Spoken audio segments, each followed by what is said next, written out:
C'est le moment le plus terrifiant de ma vie. Ça m'est arrivé il y a 3 ou 4 ans, dans ma maison d'enfance, celle où j'ai grandi. J'avais 14 ans à l'époque. C'était une nuit comme les autres. Je dormais dans ma chambre, paisiblement, jusqu'à ce que je me réveille vers 2h17 du matin, avec une soif intense. Rien d'anormal jusque-là. Je prends un verre vide posé sur ma table de nuit et je commence à descendre les escaliers pour aller à la cuisine. Mais dès les premières marches, j'ai ressenti une sensation étrange dans mon ventre, un pressentiment brutal, viscéral, comme si quelque chose ou quelqu'un me hurlait intérieurement de faire demi-tour immédiatement. Ce n'était pas une simple inquiétude, c'était un avertissement. Et pourtant, comme un idiot, je l'ai ignoré. Je me suis dit que c'était juste mon imagination, que j'étais fatigué. Alors j'ai continué à descendre. Mais plus j'avançais, plus ce malaise devenait insupportable. Mon cœur battait de plus en plus fort, mes jambes devenaient lourdes, et j'avais cette pensée obsédante. Tu devrais remonter, t'enfermer dans ta chambre et ne plus ressortir. Mais je n'ai pas écouté. Je suis arrivé dans le salon et j'ai accéléré vers la porte de la cuisine qui était fermée. Au moment où j'ai tendu la main pour ouvrir la porte, une douleur m'a transpercé le ventre. Mon corps entier me criait « N'ouvre pas cette porte », mais je l'ai ouverte quand même. Et là, je l'ai vue. Ce que j'ai vu semblait maléfique, une silhouette noire, massive d'environ 2 mètres. Son corps avait une forme étrange, comme déformé, et ses yeux étaient rouges, brillants, comme 2 braises vivantes dans l'obscurité. Il ne bougeait pas, mais sa présence était écrasante. Il ne faisait aucun bruit, c'était comme si l'air autour de lui vibrait. J'ai poussé le cri le plus fort de ma vie. Mon corps s'est figé, incapable de bouger. J'ai sérieusement envisagé de jeter le verre que j'avais dans les mains sur cette chose et d'appeler la police. Mais j'étais paralysé par la peur, je ne pouvais que le regarder. J'ai fini par lâcher le verre, heureusement, il ne s'est pas cassé, parce que je n'aurais jamais pu expliquer ça à ma grand-mère qui vivait avec moi à l'époque. Puis dans un élan de panique, j'ai claqué la porte de la cuisine et verrouillé la porte aussi fort que possible. Je ne voulais pas que cette chose me suive jusqu'à ma chambre. Je suis remonté, tremblant, incapable de dormir. J'ai envoyé des messages et appelé un ami pour me sentir en sécurité. Étrangement, ça m'a aidé à me calmer un peu. Je ne sais pas si ce détail est important, mais juste avant de crier et de claquer la porte, j'hésitais à fuir sans rien faire. La seule raison pour laquelle je ne l'ai pas fait, c'est que j'ai eu la certitude qu'il allait me foncer dessus. C'était un instinct pur, animal, comme si ma vie en dépendait. Depuis ce jour, je n'ai jamais eu de réponse claire. Est-ce que quelqu'un connaît une entité qui correspond à cette description? Je suis ouvert à toutes les pistes, parce que cette nuit-là, j'ai vu quelque chose, et je sais que ce n'était pas un rêve.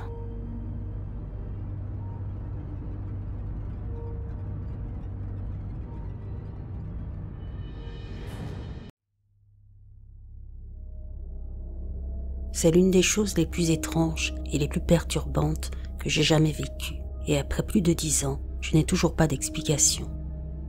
J'en ai parlé à des amis, à ma famille, personne ne peut l'expliquer, mais tout le monde s'accorde à dire que c'est bizarre. Il y a environ 13 ans, je venais d'emménager dans une nouvelle maison pour moi. C'était une jolie maison de banlieue à 2 étages, propre. Elle paraissait totalement normale, aucun signe inquiétant. Je pensais que ce serait ma maison pour toujours. Elle avait environ 15 ans. Un soir, je donnais le bain à ma jeune fille. Elle avait peut-être 2 ou 3 ans. Et soudain, il y a eu un énorme fracas dans la maison. Pas seulement un bruit, on aurait dit que toute la maison avait tremblé. Comme un tremblement de terre. C'était si intense que je l'ai ressenti physiquement. Ça m'a effrayé plus que tout ce que j'avais vécu auparavant. Je n'ai pas réfléchi, j'ai juste réagi. J'ai attrapé ma petite fille trempée hors de la baignoire, sans même l'habiller. J'ai pris le chien et je suis sorti en courant par la porte d'entrée. Je les ai mis dans la voiture et j'ai conduit directement jusqu'à un Walgreens à 1 kilomètre de là. Voilà à quel point j'étais terrifiée. J'ai appelé mon mari et lui ai dit qu'il devait rentrer immédiatement du travail. Quelque chose s'était passé. Je ne suis pas rentrée avant qu'il arrive, qu'il vérifie tout, à l'intérieur comme à l'extérieur, et qu'il ne trouve rien, aucun dégât, aucune canalisation cassée, aucun débris sur le toit, aucun mur fissuré, rien sur les fondations, et aucun voisin n'a mentionné quoi que ce soit. Il a fini par mettre ça sur le compte de ma nervosité et d'une réaction excessive. J'en ai parlé à ma thérapeute, et elle a suggéré qu'un cougar ou un animal ait pu sauter sur le toit, mais ce n'était pas ça. Ce n'était pas un bruit animal, ça semblait structurel, comme si quelque chose avait frappé toute la maison. Les années ont passé, j'y pensais encore de temps en temps, mais il n'y avait jamais d'explication. Aucun problème ultérieur avec la maison, rien d'étrange, jusqu'à 5 ans plus tard, quand mon mari a vécu exactement la même chose. Je n'étais pas à la maison. Il a dit qu'il y avait eu un énorme fracas qui avait secoué la maison si fort qu'il est tombé de sa chaise. Mon mari pèse 115 kilos. Il est sorti en courant, s'attendant à voir une branche d'arbre, un accident de voiture, quelque chose. Rien. Tout était normal. Il a même demandé à nos voisins immédiats, avec qui nous étions proches. Ils ont dit qu'ils n'avaient rien vu ni ressenti. Nous avons commencé à avoir peur d'en parler dans la maison, comme si quelque chose écoutait, mais nous en discutions au restaurant, etc. Ça s'est en fait produit au moins une autre fois, quand nous étions tous les deux à la maison. Même scénario. Aucun dégât, aucune explication. Juste la secousse la plus intense et physique que l'on puisse imaginer. Comme si quelque chose avait frappé la maison de l'intérieur, avec une force totale, mais sans laisser de traces. Nous avions fait inspecter la maison avant de l'acheter, et elle était en excellent état. Aucun problème de fondation, pas d'affaissement, aucun signe visible de problème structurel, jamais. Pas de fissures dans les murs, pas de sol qui bouge, rien. Nous avons pensé à un gouffre ou à un mouvement souterrain, mais nous n'avons jamais trouvé de preuves. Et encore une fois, ce n'était pas récurrent. Juste quelques incidents très spécifiques, identiques, sur 11 ans. Pour situer, cette maison se trouvait dans une zone sans activité sismique connue. Il y avait eu des mines dans la ville à une époque lointaine, alors je suis allée à la bibliothèque consulter les anciennes cartes minières. Ce quartier n'avait aucune mine répertoriée. Finalement, j'ai compris que même si je voulais que ce soit ma maison pour toujours, je ne pourrais jamais m'y sentir pleinement en sécurité. Cette maison m'effrayait, alors nous l'avons vendue il y a environ 3 ans et avons déménagé. Je n'ai jamais ressenti quelque chose de semblable dans aucune autre maison, avant ou depuis, et j'y pense encore, pas parce que je veux des réponses. J'ai en quelque sorte accepté que je n'en aurai jamais, mais parce que je veux savoir si quelqu'un d'autre a déjà vécu quelque chose de similaire.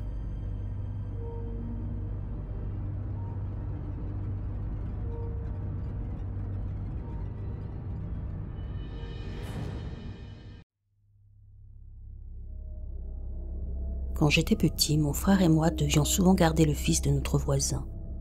Il s'appelait Alex. C'était un petit garçon calme, curieux, un peu rêveur et surtout très attaché à moi. Il avait environ 6 ans à l'époque et il adorait venir chez nous. Ce qu'il aimait par-dessus tout, c'était mon jeu de Lego, installé dans un coin de ma chambre, juste en face de la fenêtre. Il pouvait y passer des heures complètement absorbé à construire des vaisseaux, des maisons, pendant que mon frère et moi jouions à la console dans le salon. Ce soir-là, tout semblait normal. Mes parents étaient sortis dîner avec les parents d'Alex et nous avions accepté de le garder comme d'habitude. Il faisait déjà nuit et une pluie fine tombait dehors, rendant l'ambiance un peu plus feutrée que d'habitude. La maison était calme, à peine troublée par les sons du jeu vidéo et les cliquetis des pièces de Lego dans la chambre. Je m'étais assoupi sur le canapé, fatigué par la journée. Mon frère, lui, continuait à jouer, casque sur les oreilles. C'est alors qu'il m'a secoué doucement l'épaule, l'air inquiet. Il m'a dit: « Alex est sous ton lit et il tremble. » Encore à moitié endormi, j'ai froncé les sourcils. Quoi? Pourquoi? Qu'est-ce qui se passe? Je sais pas, il ne veut pas sortir, il a l'air terrifié. Je me suis levé un peu fatigué et je l'ai suivi jusqu'à ma chambre. En entrant, j'ai tout de suite senti que quelque chose n'allait pas. L'air semblait plus froid, plus lourd. La lumière de ma lampe de chevet projetait des ombres étranges sur les murs. Et là, sous mon lit, recroquevillé contre le mur, j'ai vu Alex. Il tremblait, les yeux grands ouverts, au bord des larmes. Je me suis accroupi doucement et je lui ai dit: « Alex, qu'est-ce qui ne va pas? Pourquoi tu es là-dessous ?» Il a levé un doigt tremblant vers mon placard coulissant. Sa voix était à peine audible. « Regarde ça !» Je me suis figé. Mon placard, je l'avais fermé plus tôt dans la soirée, j'en étais sûr. Je me suis approché du lit pour l'aider à sortir, mais à peine avais-je tendu la main qu'Alex s'est redressé d'un bond et a couru hors de la pièce, hors de la maison, pieds nus sous la pluie. Il s'est réfugié sur le perron de chez lui, attendant que ses parents rentrent. Mon frère et moi, paniqués, avons couru après lui. Quand nos parents sont revenus, il leur a tout raconté en larmes, trempé jusqu'aux os. Ce qu'il a dit m'a glacé le sang. Ma mère m'a expliqué plus tard ce qu'il avait vu. Alex jouait tranquillement avec mes Legos quand il a entendu un chuchotement presque imperceptible qui disait « Viens ici ». Il s'est retourné pensant que c'était moi ou mon frère qui lui faisions une blague. Mais non, le murmure venait du placard. Il a remarqué que la porte coulissante était légèrement entr'ouverte et que la lumière de ma lampe filtrait à travers l'interstice. Il s'est approché intrigué et c'est là qu'il a vu une paupière humaine ouverte qui le fixait depuis l'obscurité. Il a crié un petit cri étouffé puis s'est précipité sous le lit, paralysé par la peur. Quand ma famille est rentrée, nous avons tous couru dans ma chambre. La porte du placard était grande ouverte. Ma fenêtre, que j'avais fermée avant de dormir, était maintenant entrouverte, laissant entrer l'air humide de la nuit. Plusieurs objets dans la pièce étaient tombés, une pile de livres, une boîte de jouets, même une de mes figurines préférées brisée au sol. Nous avons fouillé la chambre de fond en comble, rien. Pas de traces d'intrusion, pas de pas mouillé, pas de bruit, juste ce silence pesant et cette sensation que quelque chose ou quelqu'un avait été là. Nous ne saurons jamais ce qu'Alex a réellement vu ce soir-là. Une hallucination, un cauchemar réveillé, tout ce que je sais, c'est que je n'ai plus jamais dormi dans cette chambre sans vérifier 2 fois que le placard était bien fermé. Et Alex, lui, n'a plus jamais voulu remettre les pieds chez nous. Dieu merci, rien de plus grave ne s'est produit, mais parfois quand la nuit tombe, je repense à cette paupière, à ce murmure, et je me demande si ce qui se cachait dans mon placard est vraiment parti.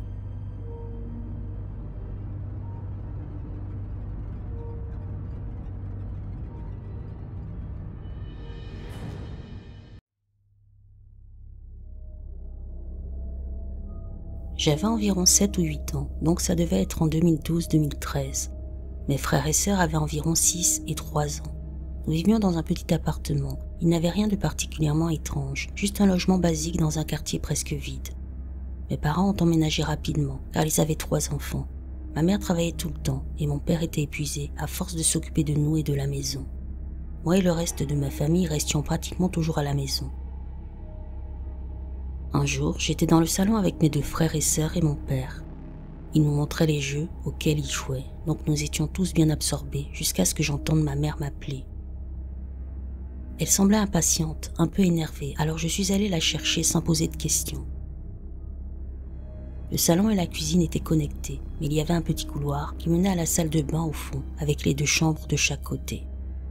Je suis allée d'abord à la salle de bain, la porte était fermée et la lumière allumée. C'était en plein jour et nos rares fenêtres étaient ouvertes, donc je ne comprenais pas pourquoi la lumière était allumée. J'ai frappé et attendu que ma mère réponde, mais elle continuait à crier mon prénom, de plus en plus énervée. Je criais en retour. « Maman, qu'est-ce qu'il y a? Tu veux quoi? Qu'est-ce qu'il y a ?» Quand j'en ai eu marre, j'ai ouvert la porte de la salle de bain. Elle n'était pas là. Je n'ai pas trop réfléchi, j'ai juste continué vers la chambre de mes parents et j'ai frappé à leur porte aussi. Elle continuait à crier et je continuais à répondre. À ce moment-là, elle semblait furieuse et moi je commençais à être très anxieux. J'ai fini par ouvrir la porte de leur chambre, toujours rien. J'ai cherché sous les couvertures, sous le lit, dans le placard et partout où une petite femme aurait pu se cacher. Je ne l'ai pas trouvée, mais j'entendais toujours sa voix, comme si elle criait directement dans mon oreille. J'étais tellement anxieux que j'étais aussi en colère, alors j'ai marché d'un pas lourd vers la chambre que je partageais avec mes frères et sœurs. La porte était aussi fermée, ce qui m'a surpris, car je la laissais toujours ouverte. J'ai tendu la main vers la poignée et juste avant de la toucher, je me suis senti complètement paralysée. L'air était glacial et je me suis mis à trembler. Je n'arrivais pas à toucher la poignée, même si ma mère criait toujours mon prénom. Et là, je me suis souvenu que ma mère était au travail dans une autre ville. Elle faisait des gardes de nuit comme infirmière, et parfois, elle ne rentrait pas pendant plusieurs jours. Quand elle rentrait, elle était toujours en tenue de travail, trop épuisée pour faire autre chose que nous embrasser et aller dormir. En rassemblant les morceaux dans ma tête, les derniers cris ont commencé à sonner inhumains, puis se sont arrêtés. J'étais terrifiée. J'ai couru vers mon père et mes frères et sœurs en larmes. Quand mon père m'a pris dans ses bras et m'a demandé ce qui n'allait pas, je lui ai tout raconté, et son visage s'est figé. Il m'a gardé contre lui jusqu'à ce que je me calme, et il ne nous a pas laissé s'éloigner de lui le reste de la nuit. Quand j'ai raconté ce souvenir à ma mère des années plus tard, elle m'a dit que quand elle était rentrée quelque temps après, mon père lui avait tout raconté immédiatement. Ils étaient terrifiés et ont décidé d'en parler au propriétaire. C'est seulement à ce moment-là qu'ils ont appris qu'une vieille dame était morte dans notre appartement et qu'on ne l'avait pas retrouvée avant plusieurs jours. Elle n'était pas très gentille, surtout avec les enfants. Après ça, nous sommes retournés vivre chez mes grands-parents.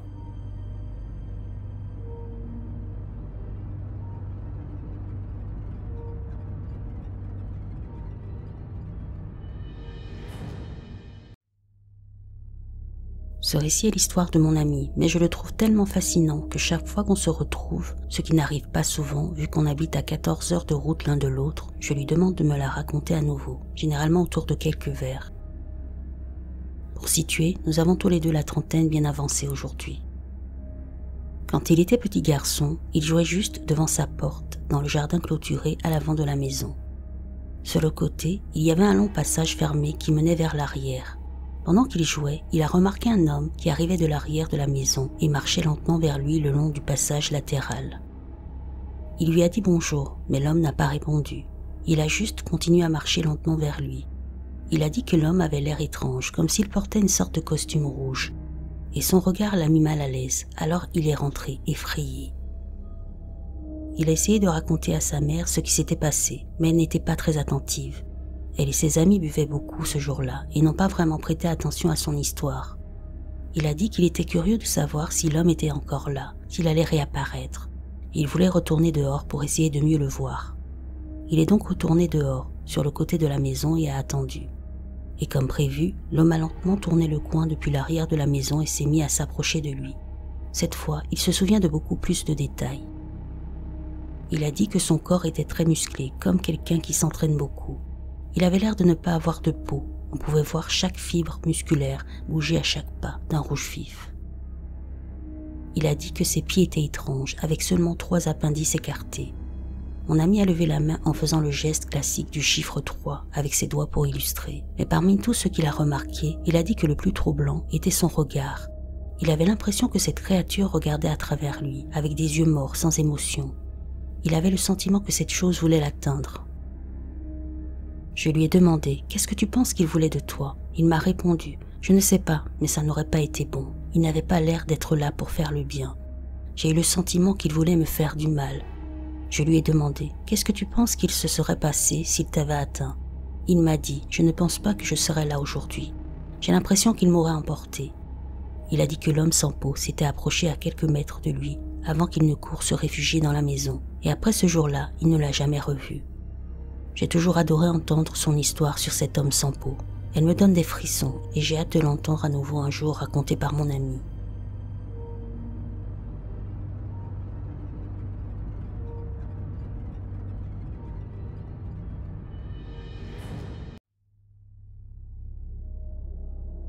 Ma famille et moi sommes allés rendre visite à des amis à San Antonio pendant quelques semaines.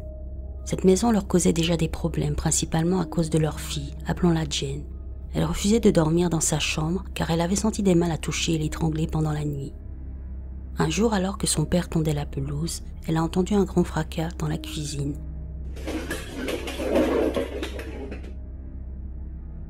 Ils avaient un égouttoir à casseroles et toutes les casseroles qui y étaient accrochées ont été projetées hors de leur crochet en même temps. Pendant notre séjour, nous avons aussi vécu des expériences. Jane et moi avons dormi une nuit dans la chambre de son frère, tandis que mon frère avait installé le canapé dans le salon à l'étage. La chambre du frère de Jane était en désordre. Des papiers et des vêtements jonchaient le sol, mais le lit était assez grand et confortable, alors tant mieux. Nous avons laissé une lampe allumée, car ni Jane ni moi n'aimions le noir. Au moment de nous endormir, nous avons entendu un bruit de papier froissé, comme si quelqu'un entrait dans la chambre. J'ai dit à Jane de ne pas s'inquiéter, que c'était probablement la climatisation qui s'était mise en marche, ou quelque chose comme ça. J'avais l'impression qu'elle était encore contrariée. Je sentais son poids près de moi, elle se retournait sans cesse, j'étais dos à elle. Quand je l'ai entendue me demander « C'est toi qui te retournes ?» Je me suis retournée et je l'ai vue tout à l'autre bout du matelas. Il y avait pourtant beaucoup d'espace entre nous. On s'est jeté un regard et on est parti. On a dormi par terre dans la chambre de sa mère pendant presque tout notre séjour. Plus tard, mon frère qui avait dormi à l'extérieur de la chambre tout ce temps, un vrai couche-tard, m'a raconté qu'environ 15 minutes avant de nous voir, Jane et moi quitter la chambre, il avait aperçu dans le noir une silhouette sombre et élancée y entrer. Il a cru que c'était le père de Jane venu prendre de ses nouvelles et il n'y avait plus prêté attention, du moins jusqu'à ce que nous quittions la chambre. Durant les derniers jours de notre séjour, Jane a dû partir pour une sorte de rodéo régional. Ma mère et moi avons dormi dans sa chambre. Nous avions allumé une lampe car je n'aimais pas le noir et en m'endormant, j'ai fixé l'ombre que projetait la lampe sur le mur à cause d'une pile de peluches. Je me suis réveillée au milieu de la nuit, je ne savais plus à quelle heure, et j'ai vu qu'une autre ombre s'était projetée sur cette pile de jouets et sur le mur. On aurait dit l'ombre d'un homme très grand, et il n'y avait personne dans la pièce pour la projeter. Ni cet incident, ni le précédent ne m'ont vraiment effrayée. Je me suis simplement dit, non, pas ce soir, j'étais trop fatiguée. Je me suis retournée et je me suis rendormie.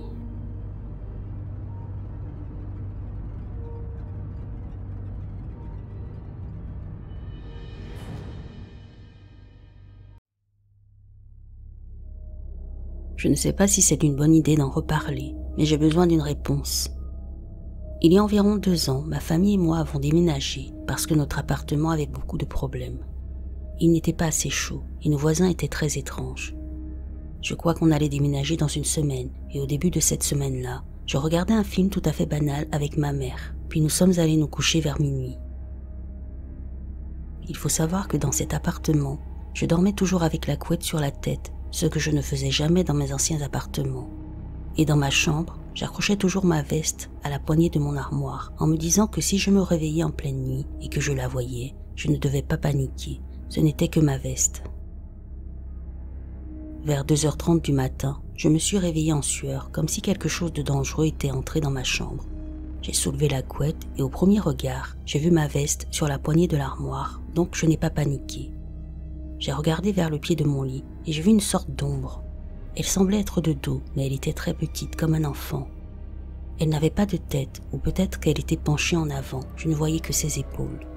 Pris de peur, j'ai simplement remis la couette sur moi et j'ai essayé de dormir, mais c'était impossible.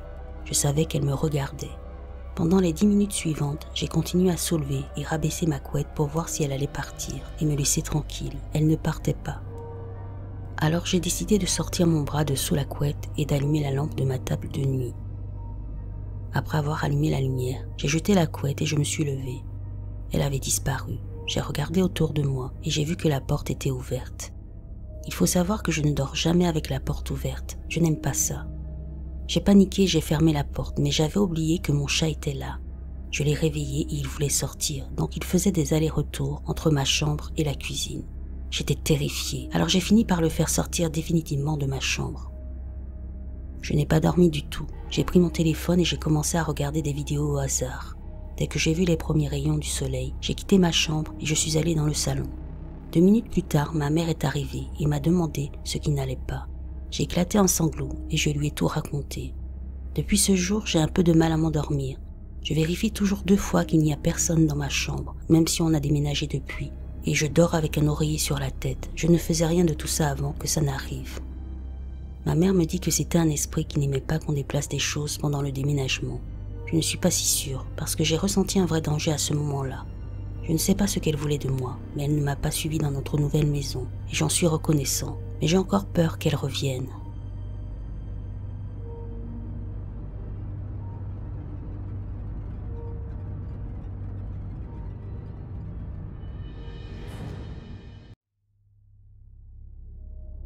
Ma petite sœur et moi partageons une chambre.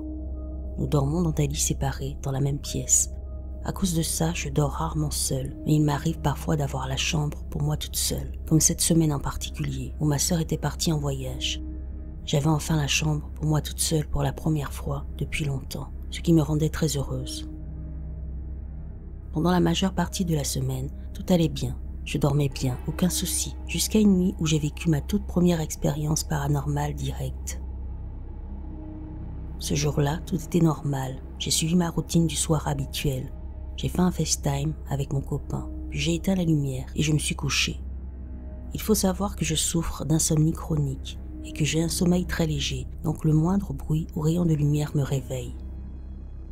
Je me suis réveillée au milieu de la nuit à cause d'un courant d'air soudain et glacial, le genre de vent soudain mais fort, frais mais pas froid, qui souffle juste avant une grosse pluie, qui fait bruisser les feuilles des arbres et soulève la poussière dans la rue.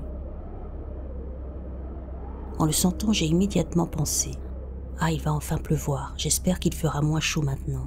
Parce qu'on était en plein été et que ma clim était cassée, donc il faisait particulièrement chaud cette nuit-là. Le vent faisait du bien, mais j'ai soudain réalisé que toutes les fenêtres et portes de ma chambre étaient fermées. Alors comment autant de vent pouvait entrer dans ma chambre, même s'il y avait une tempête dehors? J'avais le ventilateur au plafond allumé, mais ce vent n'avait rien à voir avec celui d'un ventilateur.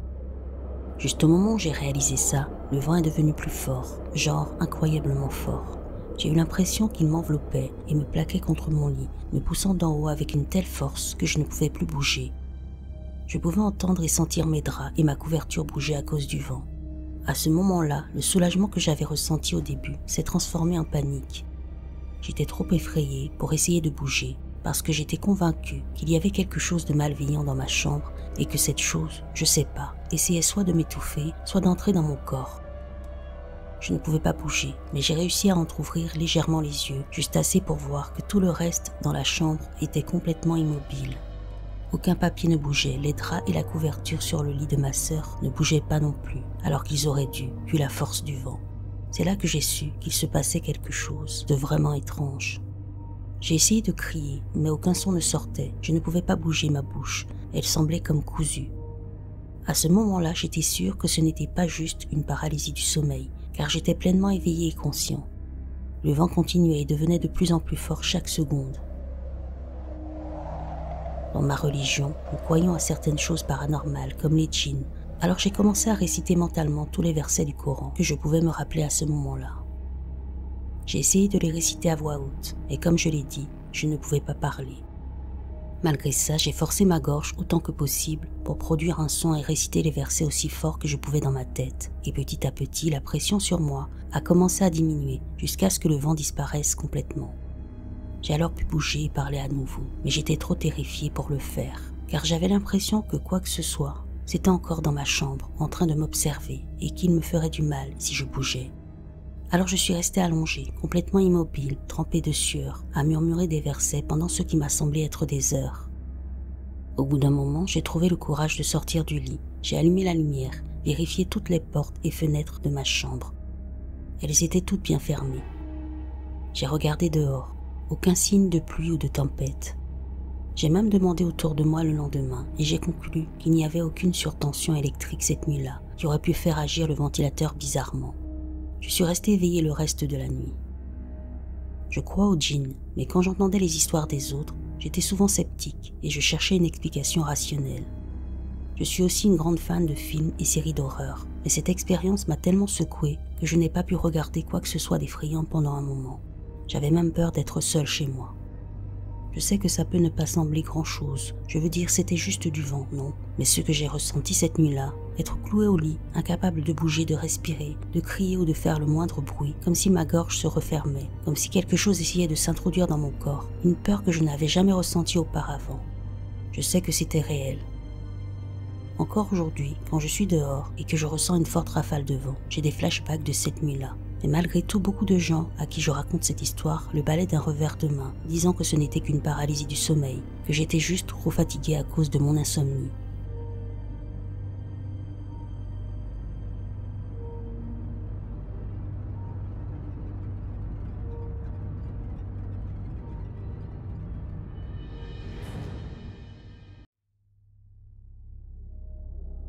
Ça m'est arrivé en 2018 et ça me hante encore aujourd'hui. À l'époque, ma copine et moi louons un appartement avec 2 chambres, réparties sur 2 étages. Je passais la plupart de mon temps en bas, là où se trouvait mon setup informatique. À l'étage, il y avait une salle de bain, notre chambre, et une seconde chambre que ma copine avait transformée en dressing et espace maquillage, avec un futon pliable pour les invités. Ma copine travaillait de nuit dans un restaurant, donc j'étais souvent seule à la maison jusqu'à environ 22 heures. Ce soir-là, j'avais terminé mon service plus tôt et je suis rentrée pour me détendre, comme d'habitude, fumer et traîner sur mon téléphone avec mon chien dans la 2e chambre, puis descendre jouer sur mon PC. Il devait être autour de 18h ou 18h30, la nuit venait de tomber sur la côte Est. Je commence à fumer en scrollant sans fin sur Instagram, mon chien à côté de moi, la fenêtre entrouverte. Soudain, je réalise que mon chien aboie depuis une vingtaine de secondes sans s'arrêter. Ça me sort de ma torpeur et je regarde ce qu'il fixe. Juste en face de moi, il y a une commode à 3 tiroirs avec 6 poignées tombantes où ma copine rangeait quelques vêtements. Quand je lève les yeux, je vois la poignée en haut à droite bouger toute seule. Elle se soulève et retombe encore et encore. En mode automatique, je me lève et je l'attrape pour l'arrêter. Et là, tout mon corps devient glacé, comme si j'étais dans un congélateur. C'est à ce moment précis que tout s'est éclairé dans ma tête. J'ai compris ce qui se passait. Je lâche la poignée et aussitôt, elle recommence à bouger toute seule, pas frénétiquement, mais avec un rythme régulier, presque mécanique. Je suis descendue en courant en mode panique totale, réaction instinctive, fuir. Mais une fois en bas, je réalise que mon chien est toujours là en haut, en train d'aboyer devant cette commode. Alors avec tout le courage que je peux rassembler, je remonte pour le récupérer. En haut des escaliers, je vois que la poignée bouge encore. Je fonce, j'attrape mon chien et je redescends en état de choc. Je vais dans le salon et j'appelle immédiatement un ami pour lui raconter ce qui vient de se passer. Le simple fait d'être au téléphone avec quelqu'un m'a rassuré un peu, même si j'étais encore terrifiée. On est resté au téléphone pendant des heures, jusqu'à ce que ma copine rentre et que je puisse lui raconter. À partir de ce moment-là, j'ai eu une peur bleue de retourner dans cette pièce, mais comme c'était mon coin fumeur, j'y allais quand même, en vitesse, et je redescendais aussitôt. Je gardais toujours la porte fermée pour ne pas avoir à la regarder. Notre chambre était juste à côté, donc je devais passer devant cette pièce chaque nuit. Quelques jours plus tard, je parle avec ma voisine qui avait vécu dans cet appartement pendant plus de 10 ans. Je lui demande si des choses étranges s'étaient produites pendant qu'elle y vivait. Elle me dit qu'une jeune femme avait fait une overdose dans cette pièce à l'étage au début des années 2000. Elle ajoute que sa sœur malade avait séjourné chez elle et qu'elle était décédée en bas un jour. J'ai eu quelques autres phénomènes étranges dans cet appartement, comme ma tasse de café qui a glissé toute seule sur la table sur une trentaine de centimètres alors qu'elle était à moitié pleine, mais l'histoire de la commode m'est restée gravée. J'ai essayé de trouver une explication rationnelle à cette nuit, mais je n'y arrive pas. La fenêtre était ouverte, oui, mais il n'y avait aucun courant d'air. Et même s'il y en avait eu, pourquoi seule la poignée en haut à droite aurait bougé? Pourquoi mon chien l'a-t-il remarqué avant moi? Et pourquoi mon corps est devenu glacé? J'aurais aimé filmer ce moment, mais sur le coup, c'était la dernière chose à laquelle je pensais. Ma copine et moi étions tellement effrayés qu'elle a commandé de la sauge et nous avons fait une séance de purification. On a mis du sel sur toutes les fenêtres, on les a ouvertes. Et on a dit à ceux qui se trouvaient là que c'était notre maison maintenant et qu'ils devaient partir. Je n'oublierai jamais ce qui m'est arrivé cette nuit-là. Ça a complètement bouleversé ma perception de la réalité. J'ai toujours cru à ce genre de choses, mais là, c'est devenu une certitude.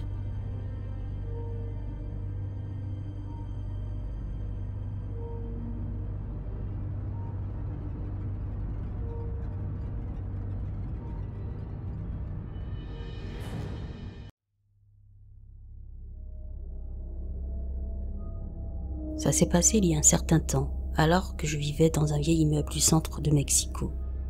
C'était fin janvier et mon colocataire venait de déménager pour des raisons professionnelles. Il n'avait laissé derrière lui qu'une vieille chaise en bois dans sa chambre vide que j'ai laissée là, faute de mieux. L'appartement était vieux et bon marché, mais d'une taille correcte. Le salon avait un sol en pierre, mais les chambres avaient un plancher en bois qui grinçait. On entendait le moindre pas. Voici le récit des 3 nuits les plus terrifiantes de ma vie. Première nuit seule, rentrée au travail. Il était déjà tard, alors après le dîner et un peu de télé, je suis allé dormir. Entre 2 rêves, je suis réveillé par des bruits de pas dans la chambre de ma colocataire et le bruit d'une chaise légèrement traînée sur le sol. Il m'a fallu quelques secondes pour réaliser que ma colocataire n'habitait plus là. Merde. J'ai attrapé un gros livre pour m'en servir d'arme. Tout le monde ne garde pas un fusil ou des couteaux à côté de son lit, et de toute façon, ça n'aurait servi à rien. Je suis sorti de ma chambre et je suis allé dans la pièce d'à côté, devant la porte fermée.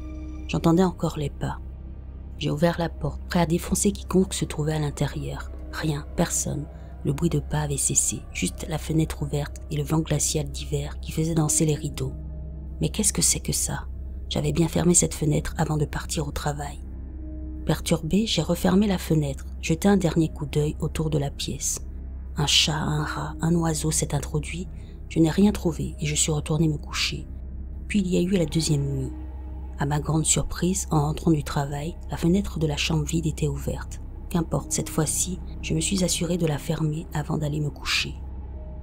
C'étaient de vieilles fenêtres à châssis en bois qui se verrouillaient de l'intérieur, mais avec un simple système de ressort qui les ouvrait automatiquement en grand lorsqu'on les déverrouillait en produisant un grincement caractéristique. C'est ce bruit qui m'a réveillé, suivi des pas. Toujours pas de fusil ni de couteau, mais cette fois je ne voulais prendre aucun risque. Cette fois, j'ai attrapé l'Atlas mondial à couverture rigide. Putain ouais, j'ai fait comme la dernière fois. J'ai attendu devant la porte fermée, puis je l'ai ouverte d'un geste rapide d'une main, l'autre tenant le livre. J'étais abasourdi de ne rien trouver. J'ai cherché l'interrupteur, mais il n'y avait personne, ni rien à l'intérieur, du moins c'est ce que je croyais. Par contre, la fenêtre, cette satanée fenêtre qui grinçait était ouverte. Ma paranoïa s'est alors emparée de moi. Qui ou quoi avait ouvert la fenêtre? Quelqu'un se moquait-il de moi? Les années à fumer de l'herbe me jouaient-elles des tours?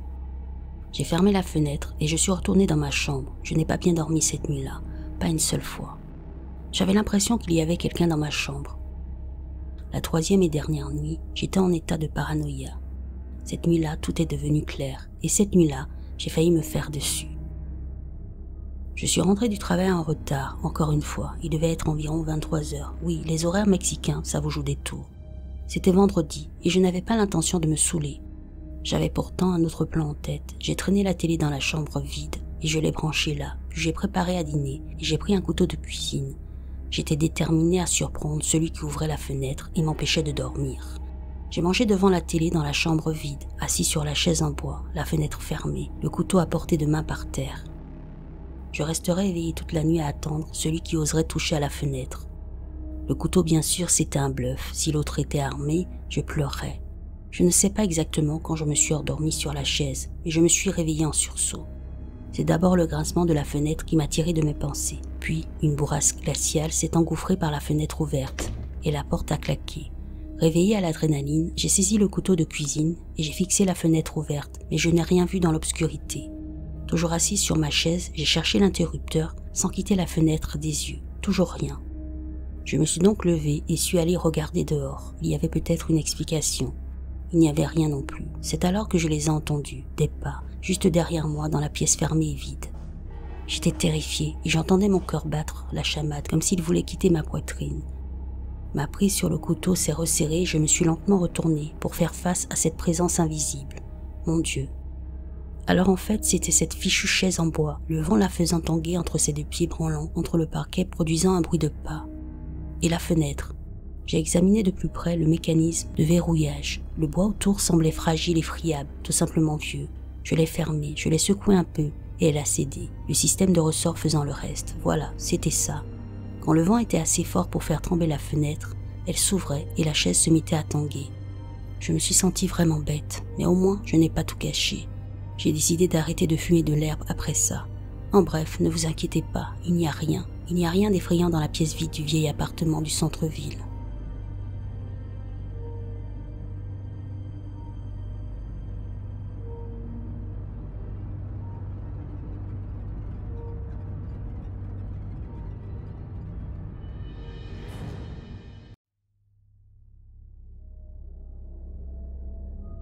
Mon histoire s'est déroulée sur une période d'un peu plus de 3 ans. À l'approche de mes 14 ans, mon père a décidé de nous installer, mon frère et moi, chez une femme qu'il fréquentait depuis environ 1 an et qui allait devenir ma belle-mère, une femme horrible. La maison où nous avons emménagé était étrange, et j'ignore son âge exact. Il y avait des maisons aux alentours qui dataient du 19e siècle, mais le propriétaire de celle-ci prétendait qu'elle avait été construite dans les années 1970. En tout cas, la maison avait une disposition étrange et les chambres à l'étage ressemblaient davantage à des combles aménagés qu'à de vraies chambres. Les plafonds étaient mansardés et je me cognais souvent la tête car je mesure plus d'1,80 m depuis l'âge de 14 ans. Ma chambre en particulier n'avait pas de porte. L'escalier donnait directement dans ma chambre. Dès le premier jour de notre emménagement, on a commencé à vivre des trucs bizarres. Ce jour-là, j'ai essayé de me coucher vers 22 h après avoir passé la journée à déménager. Mon lit était posé à même le sol, juste en face de l'escalier. J'étais allongé là depuis une dizaine de minutes quand j'ai commencé à entendre des bruits de pas qui montaient les escaliers. Mon père souffre d'insomnie, alors je ne me suis pas trop inquiétée et j'ai pensé qu'il n'arrivait pas à dormir et qu'il était venu voir si mon frère et moi allions bien. Mais quand les pas sont arrivés en haut des escaliers, juste au coin de mon champ de vision, ils se sont arrêtés et ont fait demi-tour. C'est là que j'ai réalisé que les pas étaient beaucoup trop lourds et que les personnes portaient ce qui ressemblait à des bottes, ce qui n'aurait pas été logique si mon père avait été au lit. Les pas ont continué pendant une quinzaine de minutes. Ils montaient et descendaient les escaliers sans cesse. Puis arrivés en haut, ils se sont arrêtés net. Inutile de dire que je n'ai pas fermé l'œil de la nuit. Quand j'ai interrogé mon père à ce sujet, il m'a dit qu'il était épuisé et qu'il s'était endormi très vite. Ma belle-mère et mon frère dormaient eux aussi. Ces bruits de pas ont continué chaque nuit, pendant des semaines, jusqu'à ce qu'ils cessent brusquement. Je ne dormais presque plus, tant j'avais peur. J'étais soulagé quand ils ont enfin cessé, mais ils ont vite été remplacés par quelque chose de pire. Environ une semaine après l'arrêt des bruits de pas, j'ai commencé à remarquer que la lumière de la cage d'escalier clignotait toute la nuit. J'aurais pensé à un simple problème de prise ou de câblage, mais nous avons essayé de la réparer sans succès. De plus, la couleur de la lumière était anormale. Je ne sais pas si couleur est le terme approprié, mais la lumière de la cage d'escalier diffusait normalement une lumière jaunâtre, comme celle des vieilles ampoules, tandis que le clignotement était d'un blanc éclatant. Ce clignotement a persisté presque toutes les nuits, pendant tout le séjour que j'ai passé dans cette maison, et m'a toujours empli d'un sentiment d'angoisse. Finalement, cela m'a tellement perturbé que j'ai déplacé mon lit pour ne plus voir le clignotement. C'est alors que les cauchemars ont commencé. J'ai commencé à faire d'étranges cauchemars, où je restais allongé dans mon lit, recroquevillé sous les couvertures. La télévision de ma chambre ne diffusait qu'un bruit de parasite assourdissant, et dans un coin apparaissait la silhouette d'un homme en haut de forme. On ne distinguait de lui que le blanc de ses yeux et ses dents d'une blancheur éclatante. Il restait là immobile à me regarder. Il ne bougeait jamais, il souriait sans cesse. J'ai continué à faire ce rêve plusieurs fois par semaine pendant 2 ans, jusqu'à mes 16 ans environ, âge auquel il a finalement cessé. Le rêve a disparu pendant 1 an, jusqu'à la pire nuit de ma vie, juste après mes 17 ans. Je m'étais habitué à ne plus le faire, et comme j'évitais cette lumière vacillante depuis des années, je m'étais senti à nouveau en confiance. Puis le rêve est revenu, mais en bien pire. Il a commencé comme d'habitude, sauf que je n'étais pas recroquevillé au début. J'étais allongé sur le côté face à ma télévision qui ne diffusait qu'un bruit blanc assourdissant.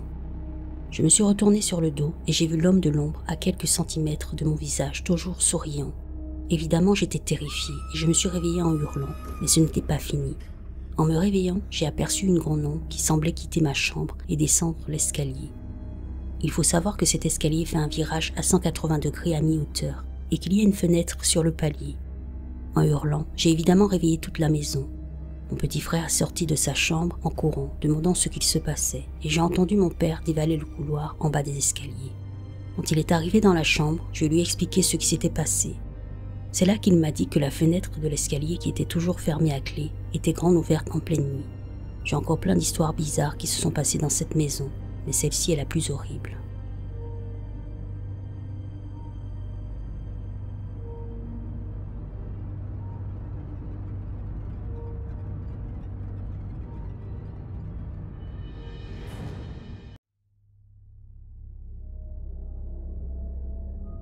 Il y a quelques années, alors que j'étais étudiante et que je vivais dans un appartement du nord de Chicago, je me suis réveillée vers 3 heures du matin à cause d'un fracas dans la cuisine.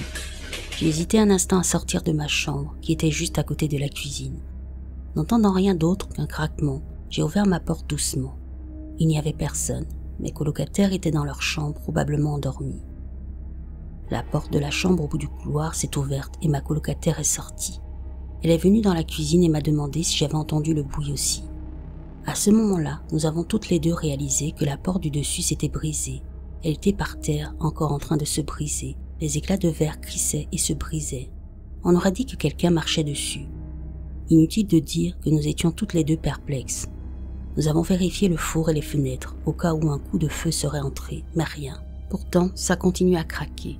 Nous avons balayé les débris et le bruit s'est arrêté. On s'est dit que c'était juste un phénomène étrange. Environ 1 mois plus tard, vers 3 heures du matin, alors que j'étais au lit, la lumière éteinte, j'ai fermé les yeux. Soudain, quelqu'un m'a enjambé et est sorti du lit. J'étais seule dans ma chambre. J'ai tout de suite pensé que c'était un de mes colocataires qui me faisait une blague. J'ai ouvert les yeux et ma chambre était vide. J'ai sursauté croyant qu'ils étaient déjà partis. J'ai cherché la poignée de la porte et j'ai essayé de l'ouvrir pour les faire sortir. La porte était verrouillée. Je me suis rendu compte que je l'avais verrouillée avant de me coucher. J'ai eu un mauvais pressentiment. J'ai déverrouillé la porte lentement et j'ai regardé dehors. Tout l'appartement était plongé dans le noir et le silence. Personne n'était réveillé à part moi. J'ai attendu et j'ai appelé dans l'obscurité, mais personne n'a répondu. J'ai attendu, le silence était le seul bruit. Je suis retourné dans ma chambre et j'ai refermé la porte à clé. J'ai compris que personne n'aurait pu entrer dans ma chambre de l'extérieur ni verrouiller la porte après être parti. Je me suis enroulé dans ma couverture, j'ai fermé les yeux et j'ai espéré pouvoir dormir, complètement paniqué.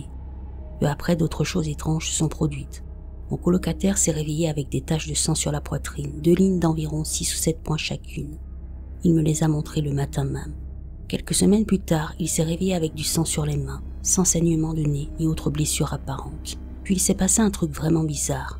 Un soir, alors que je discutais avec mon colocataire qui était à l'autre bout de l'appartement, on était plus près de sa chambre dans le couloir et notre autre colocataire était absent. En pleine conversation, il s'est interrompu en plein milieu d'une phrase et est devenu visiblement livide.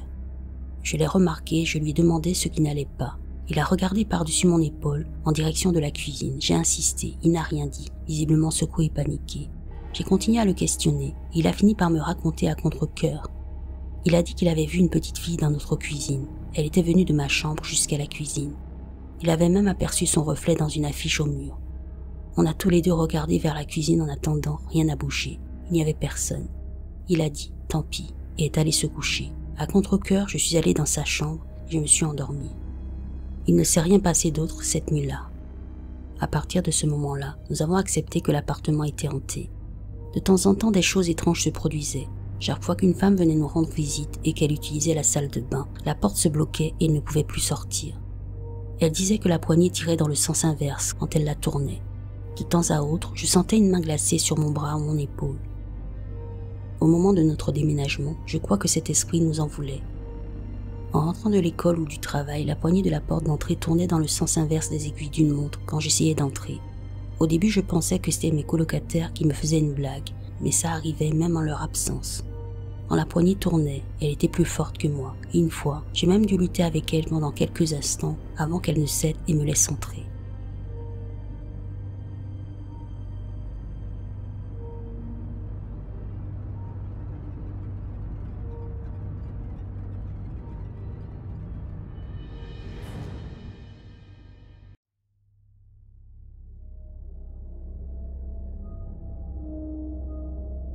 Je venais tout juste d'atterrir à Pékin, en Chine, avec un groupe.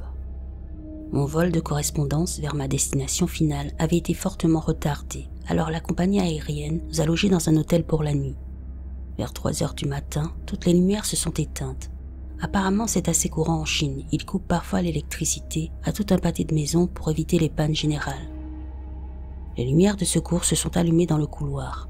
On avait calé la porte de notre chambre pour laisser passer un peu d'air. Alors mon colocataire et moi avons décidé d'aller voir si les autres chambres étaient aussi dans le noir. À peine avions-nous mis un pied dans le couloir qu'on a entendu un bruit derrière nous.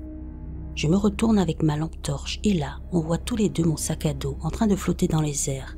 Il est resté suspendu une seconde, puis il est tombé au sol avec un bruit sourd. On a décidé de ne rien dire aux autres du groupe. On n'avait que quelques heures pour dormir et on ne voulait pas les affoler. Mais pour une raison que seul Dieu connaît, on est retourné dans cette chambre, là où des objets venaient littéralement de léviter. Impossible de dormir, alors je commence à faire défiler les photos sur mon appareil photo.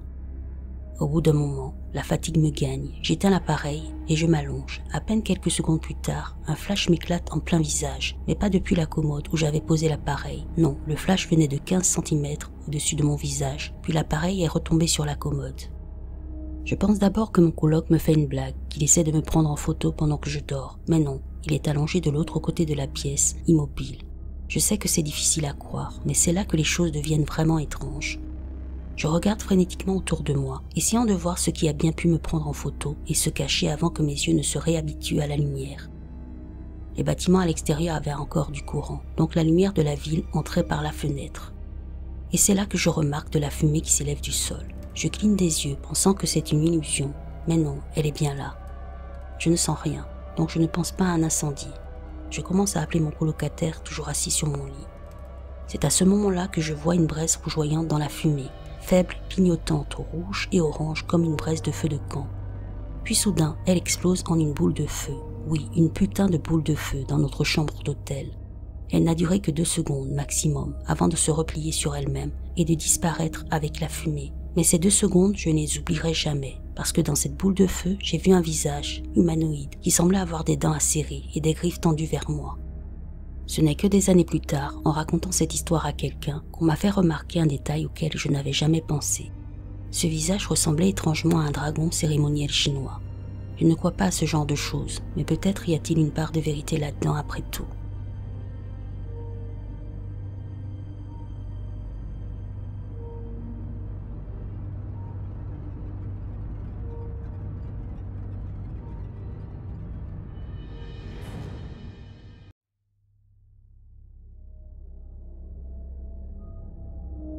Avant de commencer, voici quelques détails importants pour poser le contexte. Mon copain a généralement le sommeil très léger et se réveille facilement si j'allume la lumière ou même si je me lève juste pour aller aux toilettes. Ça devait être fin septembre, donc il faisait encore chaud dehors. Je suis habituellement quelqu'un de terre à terre, même si cette expérience a légèrement changé ma perspective. Sur ma table de chevet à côté de moi, il y avait une petite lampe de nuit très classique avec un abat-jour vert sur le dessus, ce qui faisait qu'en l'allumant, un cercle de lumière apparaissait normalement au plafond. Ma mère est un peu connectée au paranormal. Elle est un peu sorcière, elle utilise une pendule et elle est coupeuse de feu, une sorte de guérisseuse énergique. C'était à l'automne 2021. Je vivais avec mon copain dans un petit appartement au rez-de-chaussée. C'était un minuscule immeuble au fond d'une cour, avec seulement un autre appartement identique au-dessus d'une autre. Notre chambre était séparée du séjour, mais attenante. J'adorais cet appartement. Je le trouvais très sain, agréable, lumineux, et nous y étions très heureux. Je toussais depuis quelque temps et j'étais un peu malade, ce qui m'empêchait de dormir et dérangeait mon compagnon qui a le sommeil très léger. Du coup, il avait pris l'habitude de finir sa nuit sur le canapé pendant quelques jours quand ma toux le gênait trop. Un soir, je n'arrivais pas à dormir et je toussais plus que d'habitude. Mon copain dormait à côté de moi et pour une fois, il ne semblait pas se réveiller. Je n'arrivais pas à m'endormir, trop perturbée par ma toux, et plus les heures passaient, plus je toussais fort. J'ai aussi ressenti une étrange angoisse monter en moi, une angoisse inexplicable. Poussée par tout cela, j'ai décidé d'allumer la lumière. J'ai tout de suite eu un drôle de pressentiment, comme si quelque chose clochait.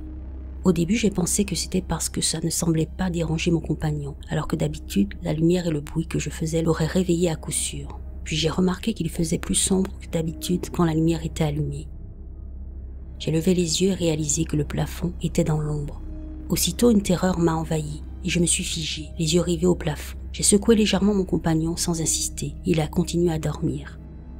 Je gardais les yeux fixés sur le plafond, plongé dans l'ombre, sans le cercle jaune habituel de ma lampe de chevet, lorsque comme d'épaisses traînées de peinture, les ombres commencèrent soudain à glisser lentement du plafond sur les murs. J'étais tellement terrifiée que ça m'a donné le courage de partir. Je me suis levée, j'ai attrapé mon téléphone, terrifiée à l'idée de rester dans cette pièce avec ces ombres étranges. J'ai laissé la lumière allumée et mon copain au lit. Il ne s'est toujours pas réveillé. Je suis entrée dans le salon qui était attenant à la chambre et j'ai allumé le plafonnier. La lumière était vive, une simple ampoule nue, sans abat-jour. Le plafond s'est éclairé normalement et je me suis assise sur le canapé, terrifiée. Quelques minutes plus tard, j'ai vu les ombres traverser le mur qui séparait la chambre du salon et se répandre à nouveau sur le plafond. Par réflexe, j'ai appelé ma mère en vidéo sur WhatsApp. Il était environ 2 heures du matin. Ma mère a répondu avant même que la première sonnerie ne soit terminée. Je n'ai même pas eu le temps de dire quoi que ce soit qu'elle a dit. J'ai rêvé que des ombres descendaient de ton plafond. J'ai alors tourné la caméra et lui ai montré les ombres qui se déplaçaient au plafond et se rapprochaient lentement de l'ampoule. Je lui ai dit que je me sentais vraiment mal, que j'étais terrifiée, et elle est allée chercher son pendule. Ce soir-là, mon copain et moi avions regardé un film en mangeant du popcorn, et le bol était toujours sur la table basse. Je ne sais pas vraiment ce qu'elle faisait avec son pendule à distance, mais j'ai commencé à me sentir très mal. Je toussais de plus en plus fort, j'avais la nausée. Je continuais à regarder les ombres qui semblaient s'être figées. Soudain, je me suis sentie vraiment mal, j'ai attrapé le bol et j'ai vomi dedans. Sauf que ce n'était pas du vomi, c'était une sorte d'ectoplasme, comme un demi-litre de mucus transparent. C'était écœurant. J'ai eu encore plus peur en voyant ce qui était sorti de moi. Une fois l'épisode terminé, j'ai tourné la caméra et montré à ma mère le contenu du bol. Elle m'a dit de m'en débarrasser immédiatement, de le jeter dans les toilettes, de bien tirer la chasse, puis de laver soigneusement le bol. C'est exactement ce que j'ai fait. Quand je suis revenue dans le salon, je me sentais plus calme. En levant les yeux, il n'y avait plus d'ombre étrange ni anormale. J'ai discuté un peu avec ma mère en essayant de comprendre ce qui venait de se passer sans trouver d'explication satisfaisante. Puis comme nous étions toutes les deux épuisées, nous avons raccroché et sommes allés nous coucher. Sauf que je n'ai pas osé retourner dans la chambre, alors je me suis installée sur le canapé avec la lumière allumée. Mon copain a dormi toute la nuit, sans se réveiller une seule fois, même avec la lumière allumée. Le lendemain matin, en arrivant au travail, je n'avais pas dormi du tout. J'ai raconté ce qui s'était passé à 2 collègues proches. L'une est très croyante catholique, l'autre pratique le chamanisme. Elles m'ont proposé de venir chez moi après le travail pour voir ce qu'elles pouvaient faire. Je ne crois pas vraiment à l'un ni à l'autre, mais j'étais tellement secouée par la nuit précédente que j'étais prête à tout essayer. Quand nous sommes arrivés chez moi, il faisait encore jour. Le temps était magnifique et doux. Nous n'avions même pas nos manteaux. Nous avons décidé d'ouvrir toutes les fenêtres de l'appartement et mes 2 amies ont tout de suite dit qu'elles ne se sentaient pas bien dans la chambre. Moi, je suis restée dehors dans la cour, trop effrayée pour entrer. Mon amie catholique s'est agenouillée près de mon lit et a commencé à prier. Elle a récité une prière d'exorcisme, celle de Saint Michel, je crois, pendant que l'autre faisait le tour de l'appartement en brûlant de la sauge. Depuis la cour, je voyais leur souffle former une brume à travers les fenêtres ouvertes. Mon amie s'est arrêtée, m'a regardée et m'a dit qu'elle le voyait aussi, que la chambre était devenue plus froide. Mon autre amie dans le salon a sorti son pendule et a commencé à poser des questions à voix haute avec un livre à la main comme guide. Tout ça a duré un bon moment, jusqu'à ce qu'elles sentent toutes les deux que c'était terminé. La brume a disparu, la température est remontée, et elles se sont senties plus sereines. Je suis rentrée, j'ai effectivement ressenti une différence. Je ne saurais pas l'expliquer, mais c'était comme si un point invisible qui pesait sur l'appartement s'était envolé. Mon amie catholique est rentrée chez elle, et l'autre est restée un peu pour me tenir compagnie jusqu'au retour de mon copain. Je précise que cette amie n'était jamais venue chez moi auparavant. Elle m'a posé quelques questions sur ma voisine du dessus, que je connaissais à peine. Je connaissais son prénom et son nom. On s'était croisés quelques fois dans la cour. On avait échangé quelques mots, rien de plus. Quelques semaines plus tôt, mon copain et moi avions appelé notre propriétaire pour lui demander s'il avait eu des nouvelles d'elle, car on n'entendait plus aucun bruit au-dessus. Il nous avait dit qu'elle était en dépression profonde et avait été hospitalisée depuis plusieurs mois, donc ne pas s'inquiéter si on ne la voyait plus. Je n'avais jamais parlé de ça à mes amis, surtout pas à mes collègues. Et là, mon amie a commencé à décrire ma voisine et elle a vu juste dans les grandes lignes. Elle m'a demandé si ma voisine allait bien, si elle était déprimée. Je lui ai dit que oui, mais qu'elle n'habitait plus là depuis des semaines. Elle m'a demandé si l'appartement était toujours à son nom et si ses affaires s'y trouvaient encore. Je lui ai répondu que d'après ce que je savais, oui. Mon amie m'a alors expliqué que selon elle et son pendule, ma voisine était si malheureuse que sa tristesse s'était imprégnée dans l'appartement du dessus. Comme elle était encore émotionnellement attachée à cet endroit, elle avait créé une entité que j'avais ressentie parce que j'étais physiquement affaiblie, malade et très fatiguée, ce qui lui avait permis d'entrer chez moi. Elle m'a dit qu'elle avait désormais protégé mon logement et que je ne devais plus avoir de soucis à me faire. Depuis, rien d'étrange ne s'est reproduit. Je ne sais toujours pas ce qui s'est passé cette nuit-là, mais je n'oublierai jamais la sensation que j'ai eue quand les ombres ont commencé à descendre du plafond.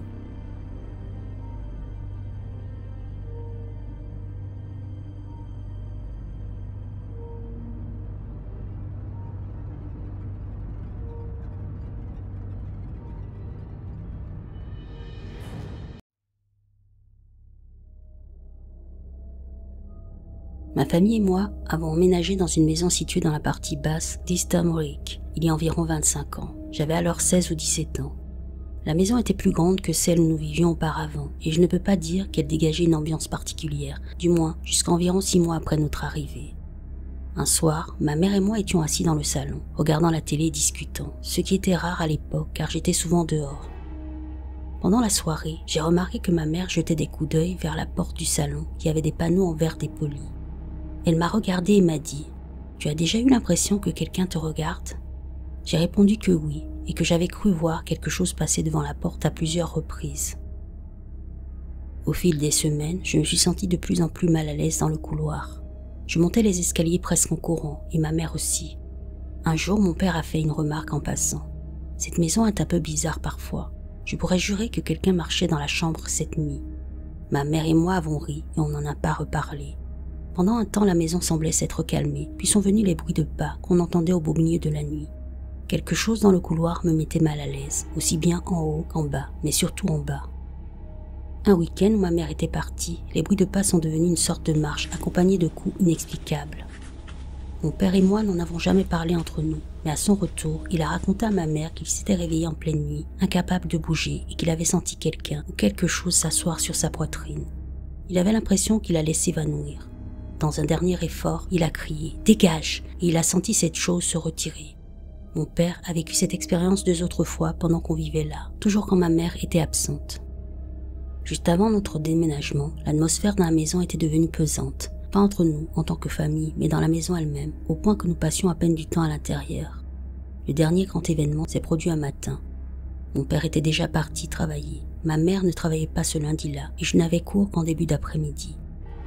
À 8 heures, ma mère et moi avons été réveillés par la chaîne hi-fi sur le palier qui jouait de la musique à plein volume. Sachant que c'était inhabituel, je me suis cachée sous la couette. La porte de ma chambre s'est ouverte brusquement, ma mère prête à me gronder, jusqu'à ce qu'elle réalise que je n'étais pas responsable.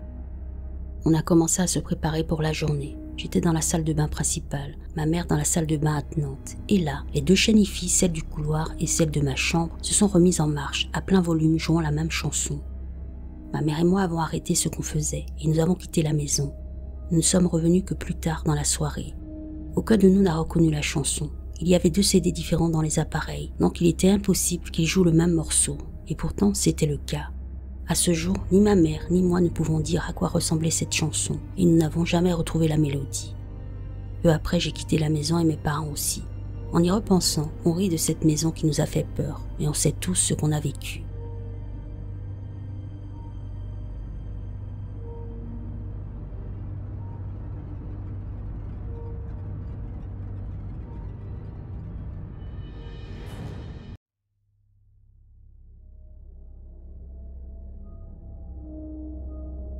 Depuis que ma sœur est toute petite, elle se réveillait souvent en hurlant ou nous disait le matin qu'elle avait fait un cauchemar.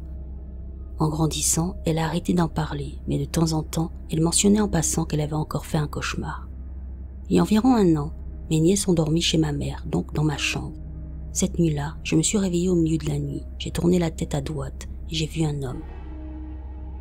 Il était appuyé contre ma commode, penché légèrement dessus, en train de regarder mes nièces. Je n'ai pas bougé. J'étais juste là à l'observer pendant qu'il les observait.